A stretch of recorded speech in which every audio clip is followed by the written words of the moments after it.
Online এখন মানুষ অনলাইনে বিশ্বাসও করে অবিশ্বাসও করে। যেহেতু আমরা বেশিরভাগ ম্যাক্সিমাম সুন্নতিওয়ালা আলেম ওলামা দ্বীনি বুঝওয়ালা, আমরা যেন কেউ কাউকে ধোঁকা না দিই, এই বিষয়টা আমরা খুব গুরুত্বের সাথে খেয়াল রাখবো। কারণ আমি যেহেতু ব্যবসাটা ওয়ান টাইম না, আমাদের দেশীয় ভাষায় বলে যে মূলা তোলা হয় একবার, বেগুন তোলা হয় বারবার। আমাদের ব্যবসাটা যেন মূলা তোলা না হয়, একবার তুললাম আর তোলা হইলো না। একজনের কাছে ব্যবসা করলাম এবং তাকে ধোঁকা দিলাম, অথবা ব্যবসায়িক পণ্য দেখানো হচ্ছে। কয়েকদিন আগে আমি অনলাইন থেকে একটা চাদর অর্ডার করছি, এই চাদরটা আমার ব্যাগেও আছে। আমার কাছে অনলাইনে এত বড় করে দেখানো হয়েছে চাদরটা, কিন্তু দেখা গেছে যখন অনলাইন থেকে আসছে এটা রুমালের মতো মনে হয়েছে আমার কাছে।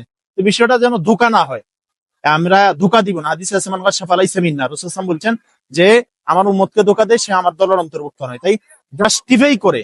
এবং আজকে আমাদের একজন ট্রেনার ছিলেন, তিনার একটা গুরুত্বপূর্ণ কথাও ছিল যে অনেক আমাদের হালাল বিষয়টা সবার আগে উদ্যোক্তার বিষয় চিন্তা করব। আমি কখন মালটা দিতে পারবো, কত কোয়ালিটি দিতে পারবো, কোয়ান্টিটি কি হবে, সেল কখন হবে, হাতে কখন পাবে, এবং যেই মানে সেই ক্রেতা মালটা চাচ্ছে আসলে সেই মানের আছে কিনা বিষয়টা দেখা দরকার।